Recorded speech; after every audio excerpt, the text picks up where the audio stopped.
Welcome to the Banker Lamp. Please enjoy the video. In this video, I will explain how to cook a whole chicken. First, let's get it ready for roasting. You'll want to remove any giblets or the neck from inside the cavity. Then, it's super important to pat the chicken completely dry with paper towels. This helps the skin get nice and crispy.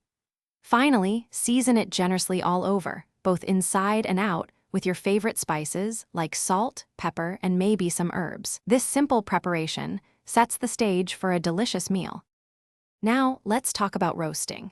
You'll want to preheat your oven to a nice hot 400 degrees Fahrenheit. Place your prepared chicken on a roasting rack set inside a pan. This allows air to circulate all around, ensuring even cooking and crispy skin. Roast it for approximately 1 hour and 20 minutes to 1 hour and 40 minutes, depending on its size. This high heat helps achieve that beautiful golden brown exterior we all love. Knowing when your chicken is perfectly cooked is key. The best way is to use a meat thermometer. Insert it into the thickest part of the thigh, making sure not to touch the bone. You're looking for an internal temperature of 165 degrees Fahrenheit. Once it reaches that, remove it from the oven. Crucially, let it rest for 10 to 15 minutes before carving.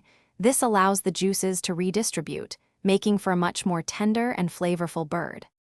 Finally, it's time to carve and enjoy your perfectly roasted chicken. Start by separating the legs and thighs from the body, then you can easily slice the breast meat away from the bone. Don't forget the delicious wings.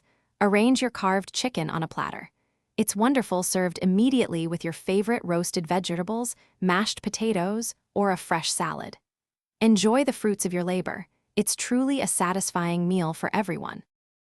Thanks for watching. If this was helpful, leave a like and consider subscribing. See you next time.